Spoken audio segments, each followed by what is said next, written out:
Sleduje ji a vyhrožuje jí fyzickou likvidací. A co je ještě horší, jeho chováním trpí hlavně jejich syn. Táňa proto znovu překonala svůj strach z bývalého manžela a žádá o pomoc soud, i když ví, že Dalibora to jen vydráždí. Ale takhle už opravdu dál žít nemůže.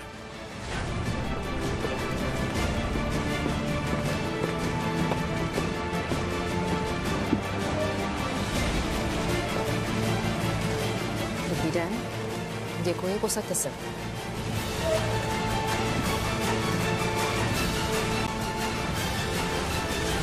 Zahajují jednání v právní věci navrhovatelky Táni Chovancové proti odpůrci Daliboru Chovancovi o návrhu na ochranu osobnosti. Paní navrhovatelko, postavte se. Trváte na svém návrhu tak, jak byl písemně doručen soudu, nebo chcete nějak doplnit? Trvám, už to musí skončit, nebo já už to dál nezvládnu. Dobře, děkuji, můžete se posadit. Táňa je sice temperamentní žena, ale život po boku žárlivého psychopata ji hodně poznamenal. Žije v neustálém strachu o svůj život i o život syna. Dnešek si někdo pořádně ocere, co pak já mám čas lítat někde po soudech?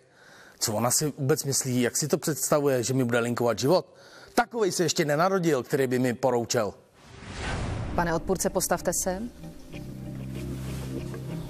Jaké je vaše stanovisko k návrhu? No comment. Pane odpůrce, takovým způsobem nebudete se soudem komunikovat, pokud nechcete mít problémy. Odpovězte na otázku. Podívejte se, celý je to všechno jenom velká kravina. Já jsem otec Tomáše a ona mi ho nechce půjčovat. Ona mi odpírá základní práva otcovský. Tak koho by potom měli soudit? Mě nebo jí? Děkuji, můžete se posadit. Dalibor je bývalý voják z povolání. Tvrdí o sobě, že byl členem cizinecké legie, ale podle slov jeho exmanželky je to psychopat, před kterým je třeba mít se na pozoru. Lituju chvíle, když jsem ho poznala, nechápu, že jsem byla tak slepá a naivní a neuvědomila jsem si včas, co je to za člověka. Horšího člověka jsem v životě neviděla. Pane právní zástupce navrhovatelky, předneste váš návrh. Vážený soude, manželství účastníků jednání bylo rozvedeno před 6 měsíci. Odpůrce pravidelně navrhovatelku obtěžuje, i když žijí každý v jiné domácnosti. Odpůrce navštěvuje nejméně jednou týdně adresu přechodného bydliště navrhovatelky a tam boucháním na dveře a obtěžováním nejen navrhovatelky samotné, ale i ostatních obyvatel bytového domu jim znepříjemňuje život. Odpůrce v posledních 6 měsících navrhovatelku několikrát fyzicky napadl. Odpůrce se chová násilně i k jejich nezletilému synu Tomášovi.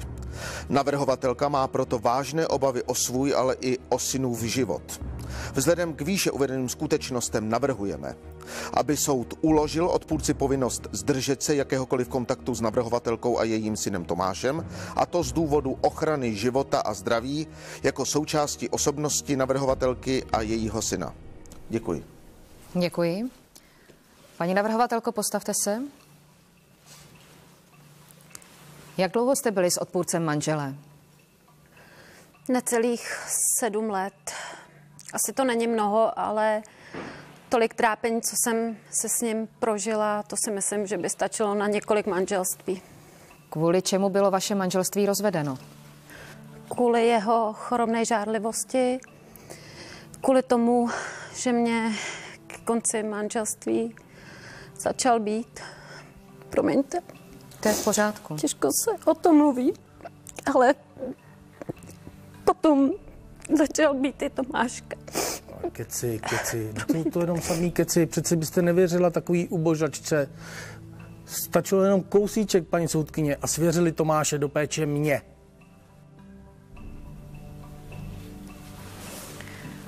Pokračujte. No přestaň tady fňukat, prosím tě. Jde na to zvědavej. Paní soudkyně, dejte jí nějaký kapesník. Pane odpůrce, já mám pocit, že nejste schopen akceptovat, hovoří soud. Nebudete hovořit vy, když hovoří soud. Mám pocit, že nejste schopen akceptovat důstojnost soudu.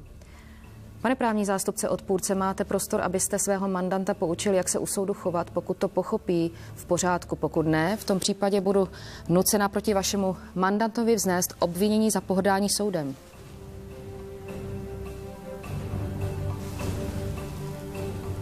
Děkuji. Paní navrhovatelko, za jakých okolností jste se poznala s odpůrcem?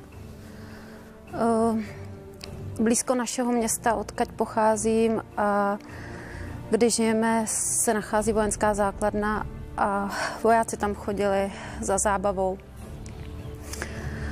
Tam jsme se poznali.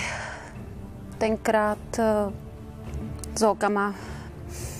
No zkrátka vojáci se nám líbili a mě bohužel taky. A předtím, než jste s odpůrcem uzavřela manželství, jste si jeho jaksi nestandardních povahových rysů nevšimla? Myslím, že jsem měla vždycky dobrý odhad na lidi, ale kamarádka mi tenkrát říkala, že je nějaký divnej, ale asi když je člověk zamilovaný, nekouká nalevo, napravo, neposlouchala jsem jí. Vy jste před chvilkou uvedla, že jeho výrazným povahovým rysem je žárlivost a určitá výbušnost. Jak se projevovala odpůrcová žárlivost během vašeho manželství? Jak se projevovala v jeho chování? Dalibor je velmi agresivní člověk a když není podle něho, tak neměl problém mě vyfackovat, aby dosáhl svého. Prosím tě, kdybych tě sfackoval těma rukama, tak už tě nikdo nedá dohromady, tak už si to uvědom, co to tady plácáš za nesmysly. A kdo ze mě udělal tu trosku? Jenom ty. Málem jsem se dostala do blázince. Pane odpůrce, pokud budete přerušovat výslech, udělím vám pokutu. Rozuměl jste tomu? Ano. Děkuji. Paní navrhovatelko, odpůrce na vás vyvíjel i nějaký psychický tlak? Jak se projevoval? Vyvíjel neustále, mi vyhrožoval, nadával a když právě nepomáhaly ty nadávky, tak mě byl. V návrhu uvádíte, že toto agresivní chování přetrvává i v době po rozvodu. Můžete být konkrétní? No tak v tom psychickém teroru pořád pokračuje. Už mě sice nebije, ale pokračuje. Tak co dělá a co vám říká?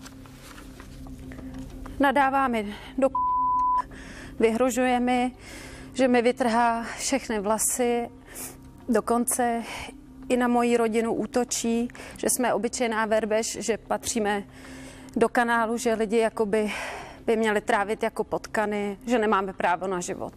Kromě vás tedy napadá i vaši rodinu? Ano, ano. Ale já nechápu, co mu udělali.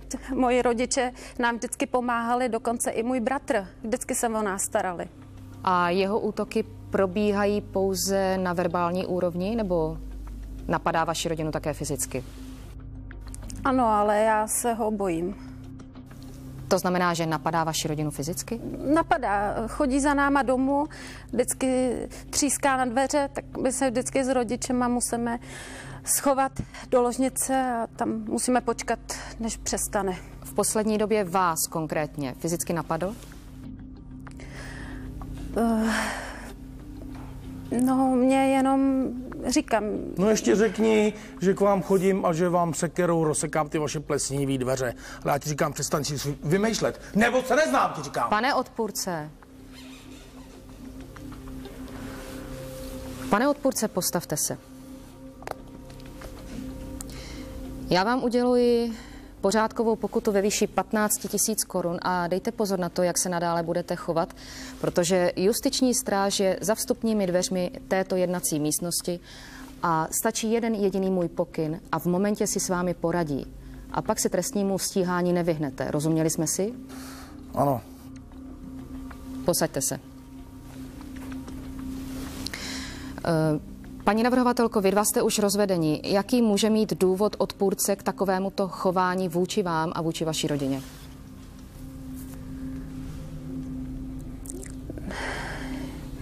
No, já si myslím, no, je to kvůli tomu, že jsem se s ním rozvedla. Díky tomu. To znamená, že vy si myslíte, že se vám tímto způsobem mstí? Určitě. Proč bydlíte i se synem u svých rodičů? Protože když jsme se rozvedli, tak jsem mu musela podepsat, že mu zůstane byt. A vy jste s tím souhlasila pod nátlakem? Ano. Strašně mi vynadal a řekl mi, že jestli mu to nepodepíšu, tak mě a toho bastarda, tím myslel našeho syna, tak nás rozseká na milion kousků a dá nás sežrat psům. Vy jste dostala nějakou finanční náhradu za příslušnou část vašeho společného bytu? Ne. Měl mi vyplatit 1/3, což by mělo být 950 000 korun, ale ještě jsem od něj nic nedostala. Stýká se odpůrce s nezletilým?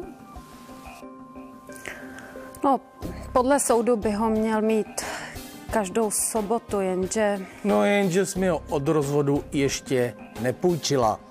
Takže se nediv, že jsem na tebe naštvaný. Že občas vybouchnu. Proč nechcete odpůrci syna dávat? Protože se ho Tomášek bojí. Nechce k němu. Já jsem mu říkala, že při těch návštěvách s ním budu, ale i tak s ním prostě bejt nechce, bojí se ho. Děkuji. Soudu to zatím stačí, můžete se posadit, paní navrhovatelko. Pane právní zástupce odpůrce, předneste vaše vyjádření k návrhu. Děkuji. Vážený soude, vzhledem k tomu, že odpůrce nepostupuje takovým způsobem, že by jakkoliv zasahoval do práv navrhovatelky a jejich nezletilého syna, navrhujeme soudu, aby návrh navrhovatelky zamítl v celém rozsahu jako nedůvodný. Děkuji. Děkuji. Pane odpůrce, postavte se. A pokud možno v klidu se teď můžete vyjádřit ke všemu, co jste vyslechl, i k samotnému návrhu. Nesouhlasím s ničím, co tady paní navrhovatelka říkala. Prostě všechno popírám, protože ona je psychicky labilní, je na práškách a neustále lže a vymýšlí si. Prosím. No ano, jsi normálně na práškách, prostě nedá se ti věřit, teď to víš, ne? Takže tohle je výmysl třeba. No to je výmysl ten, jak jsi namíchala, si mícháš ty koktejly, různý ty lektvary, prášky, udělala si z toho silný, někdy si se bouchla o futro nebo o co já nevím. A ta jizva, ta není jediná, ona jí má totiž plnou hlavu těch jizev. Paní soudkyně, to bylo ještě, když jsme byli manželé, tak mi dal tak silnou ránu, že jsem letěla přes celou místnost a narazila jsem do otevřených dveří. A tohle mi zůstalo. No to víš. Pane odpůrce, proč se vás syn bojí, když podle vás je všechno v pořádku a navrhovatelka si všechno vymyslela? Já nevím, protože ona ho proti mě neustále nabádá a prostě já, ano, nejsem příliš jemný člověk, ani nejsem žádný velký romantik, přiznávám, ale rozhodně nejsem takový hovado, jaký ona tady ze mě dělá. No to teda seš. A lidi jako ty by měli rovnou zavřít do kriminálu. Já jsem již byla svědkem vašeho nestandardního chování a vyhrožoval jste navrhovatelce, aniž by vás jakkoliv provokovala. Pane odpůrce, jen jestli si to uvědomujete. No ano, uvědomuji, no, tak jako, když jsem s ní byl, tak ona mě neustále prostě provokovala, jo, takže se nemůžete vůbec divit, že jsem na ní občas křičel, no, každý jiný chlap by z ní prostě ruply by mu nervy. Jak to myslíte? No, že jí se pořád něco nelíbí. Ona si pořád stěžuje, třeba si jí strašně vadilo to, že jsem profesionální voják, tak kvůli ní jsem dal výpověď, našel jsem si novou práci, ovšem to se jí taky nelíbila.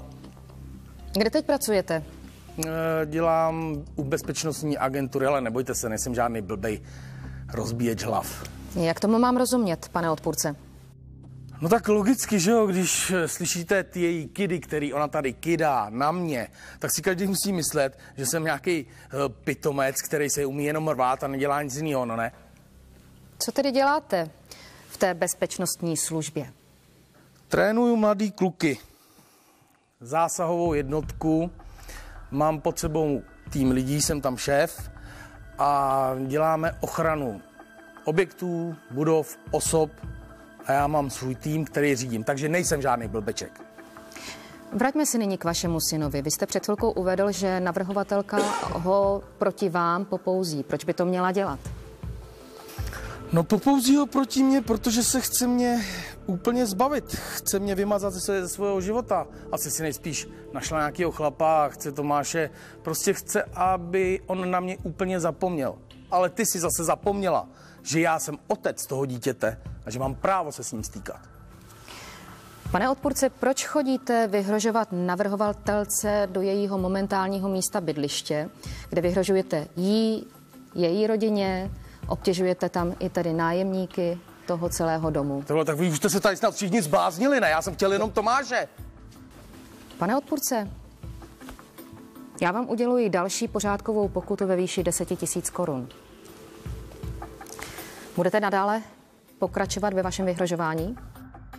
Ne, promiňte, no, já jsem se asi zase trošku nasral, protože jsem si myslel, že i stát mě chce zbavit mých otcovských nebo rodičovských práv. Nikdo vás ničeho nechce zbavit, žádných práv. Dále vás upozorňuji na to, že si nepřeji, abyste tady používal jakékoliv vulgarismy. Rozumíme si? Ano. Vy nejste schopen vést normální, klidný dialog? Ale prostě jsem trošku vznětlivá povaha, nepopírám. Ale ona mě taky prostě nadávala zpoza dveřmi, že, no, já radši už nebudu nic říkat, já nechci dostat další pokutu. Paní navrhovatelko, postavte se. Provokovala jste nějak odpůrce, nadávala jste mu, jak nyní uvedl, Ne. když si přišel pro syna? Že jo. To já už si radši nic nedovolím při něm říct, protože to by mohlo dopadnout špatně. Děkuji, můžete se posadit. Pane odpůrce, proč jste doposud nevyplatil příslušnou část podílu navrhovatelce z vašeho společného bytu?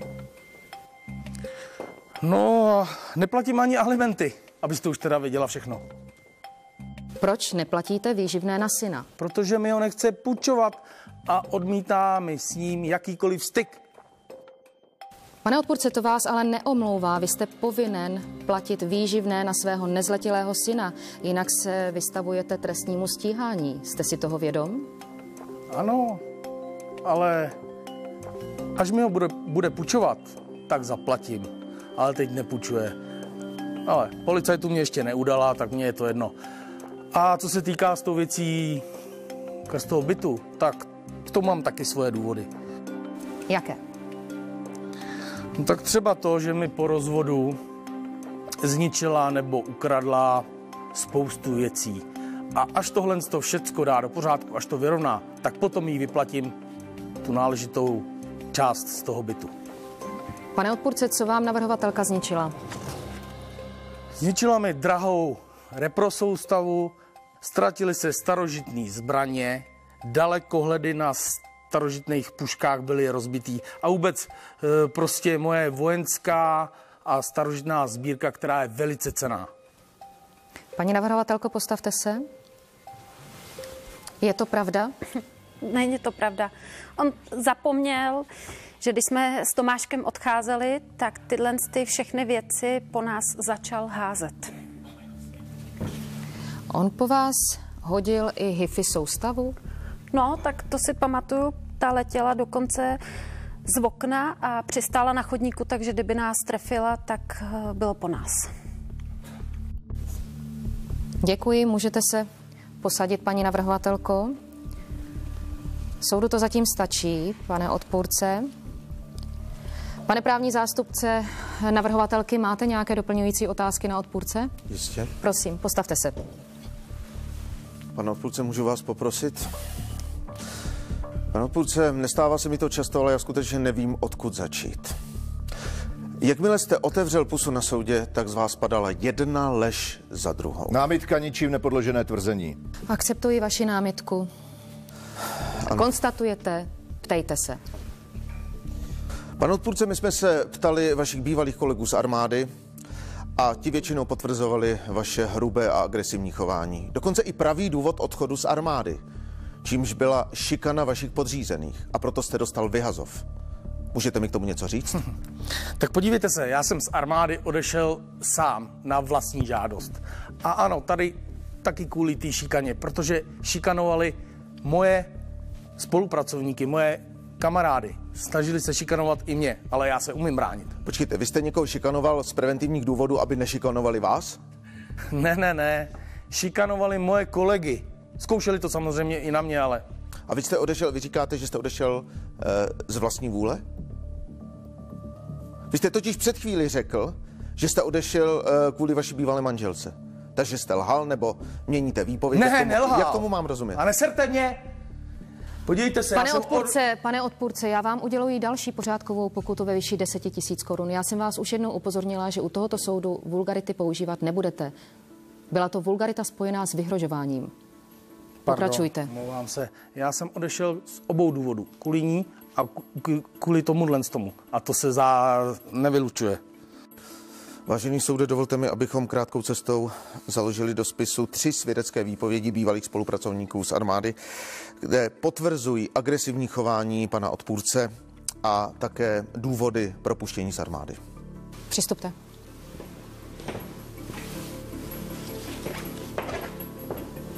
Bude založeno do spisu. Ano. Pan odpůrce, vy máte strach ze svého okolí? Nosíte neustále u sebe zbraň?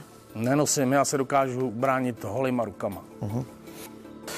Podle informací od justiční stráže jste při vchodu do budovy vám musel být odebrán lovecký nůž a vojenský bojový nůž, který jste měl pod oblečením. Vy máte strach? Myslíte si, že i my máme tady zbraně u soudu? Máte z nás strach? Já vám musím říct, že jedinou naší zbraní je pravda a tu my hodláme použít. Šel jsem zrovna z práce. Vlastně jsem si to zapomněl odložit, že to se stane, ne. Odložil jste si taky baret. Můžu se zeptat, proč nosíte baret, když už nejste v armádě? Někdo nosí baret, někdo klobouk. Máte s tím nějaký problém? Já s tím žádný problém nemám, nemusíte mi klást otázky, já vám kladu otázky. Má to nějaký hlubší význam? No tak když to chcete vědět, ano. Byl jsem členem legií. Vy jste byl členem legií. Ano. Když jste byl členem armády České republiky, tak jste musel projít nějakými psychotesty, zároveň i zdravotní prohlídkou. Bylo někdy u vás diagnostikováno schizofrenie? Ne, nebyla. Nebyla? Tak to je zvláštní, protože podle našich zpráv jste v žádné cizinecké legii nikdy nebyl, ani nejste členem žádné cizinecké legie. Tak proč si to vymýšlíte? Vidíte, protože nevíte, jak to chodí. Já jsem byl členem přísně tajných jednotek cizinecké legie a... Můžete mi říct, které cizinecké legie? Jednalo se o francouzskou cizineckou legii? Ne, o to ne. To je jedno. To vy se totiž nikdy nedovíte jako obyčejný civil. K takovýmhle informacím vy v životě nebudete mít přístup, protože to jsou, jak vám říkám, přísně tajné mise a operace, které podléhají přísnému utajení. Myslíte si, že se svou agresivní povahou byste zvládl psychotesty k nějaké speciální jednotce? No ano, už jsem je zvládl. Vážený soude, já se obávám, že utkvělá představa pana odpůrce, že je členem nějaké cizinecké legie, jeho agresivní povaha, jeho výbušnost je velmi nebezpečná kombinace a je hrozbou nejen pro mou mandantku a jejího nezletilého syna, ale taky pro své okolí. Byť miloval armádu, mám pocit, že sám pro společnost je tikající bombou. Nemám dalších otázek. Děkuji. Děkuji, můžete se posadit. Pane právní zástupce odpůrce, máte otázky na navrhovatelku? Ano, děkuji. Postavte se. Paní navrhovatelko, vy jste až dosud všechny problémy, ať už to bylo v manželství nebo po jeho skončení, házela na hlavu odpůrce. Tak se teď podívejme na vaše chování a na vaše reakce, které se podle mého názoru nezasvěcenému člověku můžou zdát jako na nejvýš nestandardní. Takže... Pane právní zástupce, já vás upozorním na to, že budu ráda, když budete dávat přímé otázky k meritu věci. Ano, omlouvám se. Pokračujte. Váš syn Tomáš nedávno oslavil 5. narozeniny, pokud se nepletu. A odpůrce za ním přišel s dárkem a dortem. Jak jste reagovala? Já jsem mu neotevřela. Vy jste mu neotevřela. Vy nejen, že jste mu neotevřela, paní navrhovatelko, vy jste ho dokonce polila ledovou vodou a podotýkám, že venku bylo 20. prosince, bylo tam 10 stupňů pod nulou. To je podle vás adekvátní reakce? My nechceme, aby za náma prostě chodil. Vy nechcete, aby za váma chodil. Odpůrce se pouze chce vidět se svým synem. Ale on ho taky nechce vidět. Jak to, že ho nechce vidět? No nechce, nikdo ho nechce vidět. Paní navrhovatelko, když jste takhle vykreslila mého mandanta jako nebezpečného zločince, proč jste na něj nikdy nezavolala policii, když se bojíte o svůj život? Já jsem jí zavolala. Zavolala, kolikrát? No, nevím, 3krát, možná 4krát. Dobře, a jak ta policie reagovala? Nejdřív přijeli obyčejní řadoví policisti, který mi přišlo spíš, že se ho pomalu ještě bojí a ty mu jenom domluvili a odjeli pryč. Dobře, takže ani jednou ho policie nevyhodnotila jako nebezpečného člověka, ani jednou ho nemusela pacifikovat? No, Jak to bylo? Podle toho, co jste říkala, ho ani jednou nemuseli pacifikovat, ani jednou. Máte nějaké potvrzení od policie, že by vám jako opravdu vystavili nějaké potvrzení o tom, nebo sepsali zápisnici? Co si pamatuju, co přijeli ještě jednou. No, jenže to mně přišlo, jak kdyby to byli nějaký jeho známí, spíš bývalí vojáci. On si s nima spíš jako vždycky povídal a já nevím, to bych musela snad zavolat zásahovku. Zásahovku a proč? Aby vám domluvili, že otec má taky právo vidět se svým synem? Ale vy to překrucujete. Víte co, jako já si myslím, že pokud dneska dá soud za pravdu mě, tak si ho nepřejte někde potkat o samotě, protože pak poznáte, co to je za člověka. Koho obhajujete. Vážený soude,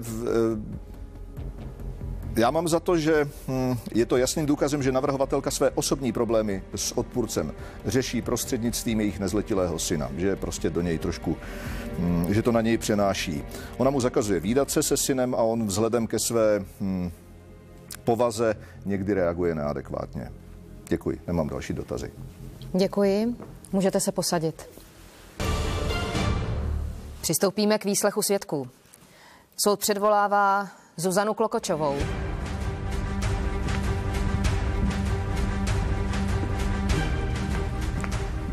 Dobrý den. Dobrý den, paní svědkyně. Paní svědkyně, vy jste přítelkyní odpůrce, je to tak? Ano. A jaký je váš názor na dnes projednávaný návrh? To je totální nesmysl, co si tady ta ženská dovoluje. Dalibor má přece právo vychovávat svého syna. A soudy mu s tím musí pomoct. Teda aspoň doufám. O co tý trapný chudince jde? Já jsem si myslela, že když se rozvedou, že bude konečně klid. Jenže ona se do nás pořád naváží. A ještě tady šílená rodina do toho. Paní svědkyně, vy žijete s odpůrcem ve společné domácnosti? Ano. Po rozvodu, když se tahle atrapa ustěhovala z Daliborova bytu, tak jsem se tam nastěhovala já. Nakolik je váš vztah vážný? No, velmi vážný. Já Dalibora miluju a Dalibor miluje mě. A brát se teda ještě nechceme, ale tak chceme spolu žít. A to ti nevadí, že by si mohla dostat preventivně po hubě? Prostě, to je nesmysl. Já ti přeju hodně štěstí, protože ho budeš potřebovat. Naprostý nesmysl. Pane právní zástupce odpůrce, navrhl jste předvolání svědkyně, můžete začít s výslechem. Děkuji. Paní svědkyně, vy už žijete s odpůrcem pod jednou střechou asi půl roku, víte. Takže to už byste ho mohla docela poznat jako člověka. Jak byste ho charakterizovala? Kdyby jsem ho nemilovala, tak by jsem s ním nebyla. Dobře, ale zkuste trošku podrobněji. Co je to za člověka? Já teda nevím, jak se choval, když byl s ní, ale já ho znám jako citlivýho chlapa, který má dobrý srdce, je to dobrý chlap. Já s ním vůbec nemám problém. Já jsem to na něm poznala, už když jsme spolu začali chodit. A jaký má... Pardon. Jaký má odpůrce vztah se svým synem Tomášem? No, to byste museli vidět pohromadě. Dalibor má vždycky úplně slzy ve očích a on prostě se v synovi opravdu velmi vidí. Jenže tahle kráva mu to všechno kazí. Víš Co co, tím myslíte?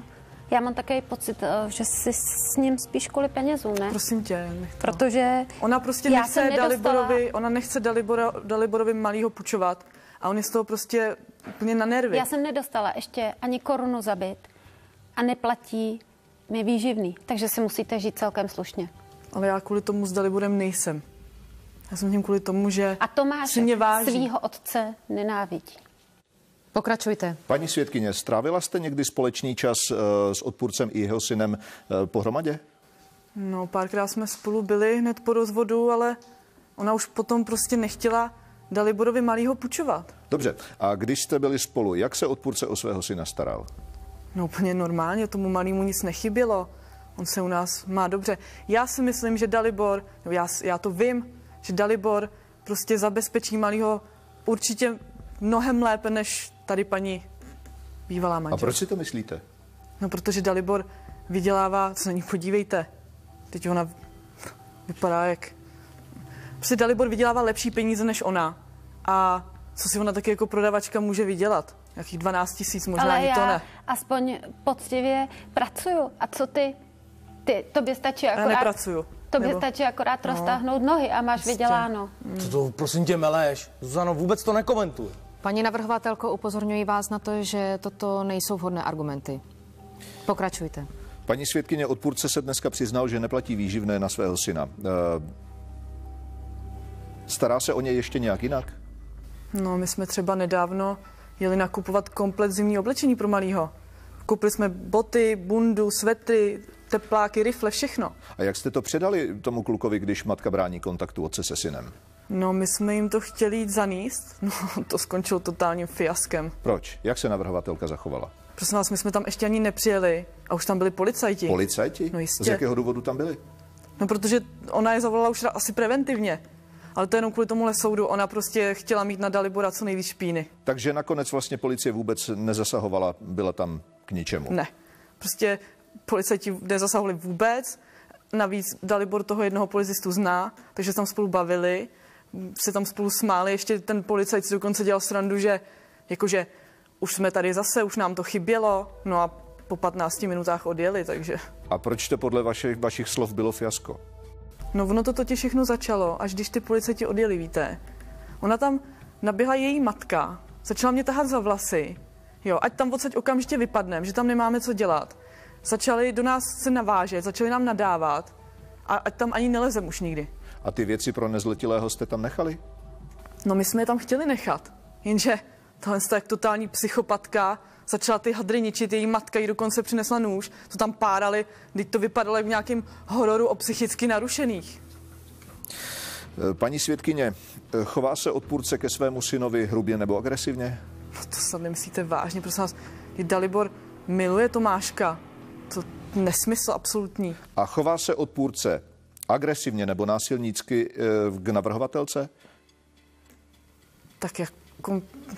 Asi párkrát jako trošku ostře třeba vystoupil proti ní, ale tak se mu přece nemůžeme divit, když mu brání styku s vlastním synem. Děkuji, já nemám další otázky. Děkuji. Pane právní zástupce navrhovatelky, můžete klást svědkyni otázky. Ano. Vy jste se zde vyznala k lásce k panu odpůrci, ale mě zajímá, jaký je vztah k nezletilému, tedy k synovi pana odpůrce a paní odpůrkyně. No tak paní navrhovatelky, promiňte.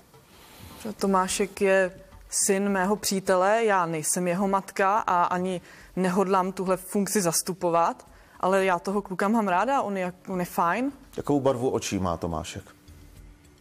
No, po tátovi má oči. Tedy jakou barvu? Prosím vás, co to je za otázky na moji holku, tohleto? Prosím, odpovídejte na mou otázku. Já si teď asi nevzpomenu. Zelenomodré, jako žena. Já myslím si, že žena, která by si hrála nebo měla nějaký vztah s tímto dítětem, tak byste si takové věci všimla. Paní svědkyně, jak jste trávili třeba společný čas s nezletilým Tomášem? Dejte jinou otázku. To si mám jako pamatovat? Pane odpůrce, nepřerušujte výslech, vy můžete pokračovat. No, měla byste si to pamatovat. Tak třeba jsme spolu vařili, nebo... Vařili, jaké jídlo nemá rád vyloženě Tomášek? Jaké maso nemá rád vyloženě Tomáš? A to si jako teďko ze mě děláte prdel? Jako Dalibore, nechceš něco k tomu, jako jak Prosím, na tohle mám odpovídejte na mou odpověď? otázku. Pokud jste s tím vařil, asi musíte vědět, jaké jídlo má nebo nemá rád Tomáš. No Dalibore, to snad nemyslíš, že... Tak... No jak to asi máme vědět, když nám ho nechce půjčovat, ne? Vy jste trávili nějaký společný čas, tak já se ptám, jak jste se k němu chovala. Hráli jste si třeba například? Já už jsem vám to říkala. Ano. Já jsem třeba vařila, tak byl u mě, nebo jsme se spolu dívali na televizi. Dívali jste se na televizi. My máme jednu příhodu, kdy se nezletilý Tomáš sám díval na televizi o obýváku a vy jste se oddávali sexu tady s panem navrhovatelem, s panem odpůrcem. Víte, co to znamená? A To je narušení mravní výchovy se sazbou až do 3 let. To je neskutečný. A to vám jako řekl kdo? To nám řekl přímo nezletilý Tomáš. Uvědomte si, paní svědkyně, že vy zde vypovídáte tendenčně a účelově. Jenom proto, abyste si pomohla pomstít navrhovatelce za to, že se rozešla, že si dovolila se vůbec rozejít s panem odpůrcem. Ale to si vy zřejmě neuvědomujete. Nemám dalších otázek. Děkuji. Paní svědkyně, ještě dostanete jedno upozornění. Žádám vás, abyste vynechala veškeré vulgarity u tohoto soudu. Můžete se posadit, váš výslech skončil. Soud předvolává dalšího svědka, Vladimíra Martince.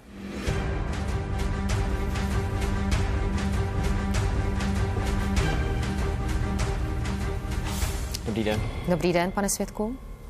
Pane svědku, vy jste bratr navrhovatelky, je to tak? Ano. Jak vnímáte projednávaný návrh? Paní soudkyně, je třeba tohoto člověka zastavit. Je velice agresivní a ohrožuje celou naši rodinu. Když bych na to měl, dávno ho zabiju. Ale podívejte se na něj a na mě. Co já s tím můžu udělat? Nic. Jaký máte vztah s odpůrcem? Nesnášíme se. Od prvního okamžiku, kdy sestra ho přijela poprvé domů, jsem ho nesnášel. A ta nenávist pak přešla na osobní, kdy jsem zjistil, že ubližuje celé naší rodině. Fyzicky i psychicky. Ty se modli, že ještě vůbec žiješ, ty 01. Pane odpůrce, postavte se. Já nepřeruším toto jednání jen z důvodu toho, že se vás navrhovatelka evidentně bojí. Já vám uložím další pořádkovou pokutu ve výši 10 000 korun. Posaďte se.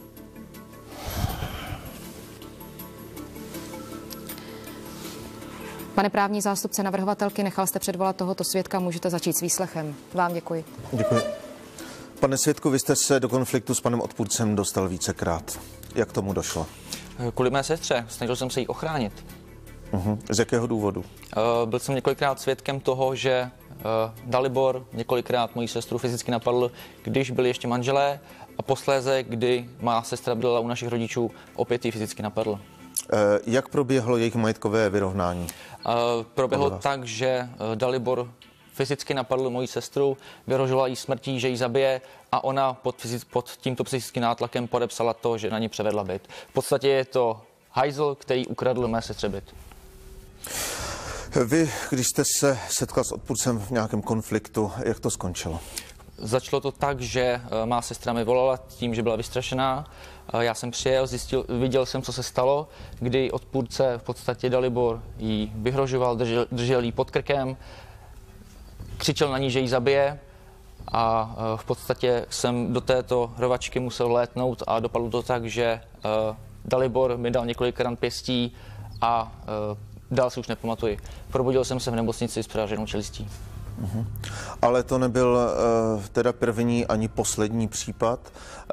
Je zde i další napadení po rozvodu účastníků jednání? Ano, stalo se to tak, že jsem šel jednoho dne z práce. Náhodou jsem je potkal ve městě, když šel se svojí přítelkyní. Vůbec jsem si ji nevšímal. Dalibor mě začal verbálně napadat, posléze i fyzicky. Pamatuji si první 2 rány a probudil jsem se v nemocnici v komatu. Z jakého důvodu vás nejprve verbálně a pak fyzicky napadal? Začal mě osočovat z toho, že jsem sestru přemluvil k tomu, aby ho začala žalovat, aby ho zažalovala. Kdo vám zavolal sanitku v tomto případě? Sestřičky mi druhý den řekli, že mě přivezla policejní hlídka, takže předpokládám, že ta policejní hlídka tam byla v podstatě náhodou, všimla si mě a odvezla mě do nemocnice. Předvolali vás potom policisté k nějakému svědectví této události? Nepředvolali. Myslíme si, že Dalibor má známé na policii a už několikrát jsme to řešili s policií, ale vždycky se to ututlalo tak, že v podstatě nebyl potrestán. A to je důvod, že jste ani nepodal trestní oznámení na pana odpůrce? Trestní oznámení jsem podal, nicméně dopadlo to tak, že situace je taková, že policie to neřeší. Že není co řešit, že jo? Jaké zkušenosti mají s odpůrcem vaši rodiče? Jenom ty nejhorší. Už i má rodina se ho bojí, svou zlost, svůj vztek, svou agresivitu se vybil i na mém otci, na našem otci. Můžete nám popsat tuto situaci? Vzniklo to tím, že se chtěl v podstatě pozvat k nám domů, aby viděl Tomáše, a dopadlo to tak, že se mu otec postavil a fyzicky napadl s tím, že na něj vytasil velký nůž a donutil otce, aby prosil v podstatě o život. Jak jste se zachoval vy v tomto případě? Opět jsem do této rvačky vlétl a dopadlo to tak, že opět jsem dostal několik ran. Posral se takhle. Tím bych to tak nenazval. Bránil jsem svou rodinu, bohužel je silnější než já. Opět jsem se probudil druhý den v nemocnici. Pane odpůrce, postavte se. Je to pravda, co teď všechno řekl svědek? No samozřejmě, že to není vůbec žádná pravda. Přeci nebudete věřit tady tomu kreténovi. Když je to ožrala alkoholik, tomu člověku nejde věřit ani slovo. Jeho největší nepřítel je flaška vodky a chodník, od kterou se vždycky zmlátí sám. Děkuji za váš projev, můžete se posadit. Pokračujte. Vážení soudy, já bych poprosil, abyste přihlédli k našemu návrhu, abyste tímto předešli katastrofě, která evidentně zde visí ve vzduchu. Děkuji svědku. Děkuji. Nemám dalších otázek. Děkuji. Pane právní zástupce odpůrce, máte otázky na svědka? Ano, děkuji. Pane svědku, kde jste pracoval před půl rokem? Pracoval jsem v automobilce v tomto městě. A proč tam už nepracujete?